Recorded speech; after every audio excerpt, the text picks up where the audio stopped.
Zo schoon om te zien. En dat wordt Katja, uitkomend voor Maastricht. Ik dacht voor hier, maar het is Maastricht. Want het goed zeggen, anders geef ik ruzie met Katja. Dat wil ik niet.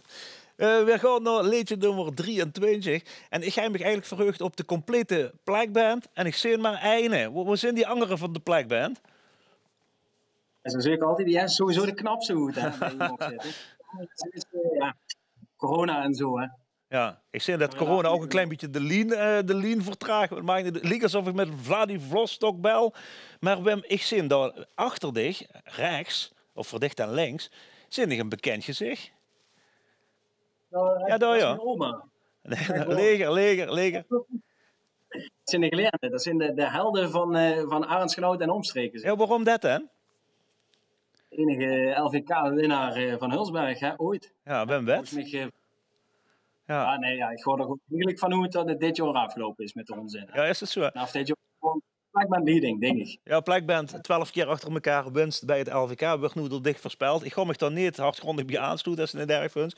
Er zit een linkje met de mannen van de geleerden, want Maurice heeft een liedje gemaakt. Ja, dat heeft er al een paar jaar, voor hebben jij zelf geprobeerd.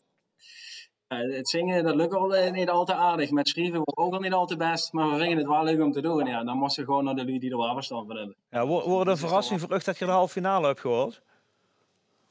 Nee, we hebben 2 jaar geleden een keer gered met meters. En vorig jaar hong het er net tegenaan. Ja, en dit jaar mogen we er weer eens een keer bij zijn. Dus dat is ja mooi natuurlijk. Ja, nu moesten altijd die doelen verleggen. Hè? Dat stipje op de horizon moet altijd een klein beetje wuur. Durf ze alle aan de finale te denken met de plekband? Ja, bij meters kwamen we erachter dat er best wel veel lui op ons willen stemmen. Maar dat de jury nog niet gans metging. Dat is nu voor mij gewoon gans Zuid-Limburg ingelicht dat er op ons gestemd moet worden. Dat zou misschien net het setje kunnen zijn. Maar ja, de wet wie het is. Het is een wip. En misschien zitten we aan de goede kant en misschien zitten we aan de verkeerde kant. Ja. Ga je er met meedoen. Precies, het gaat om meedoen, de Olympische gedachte.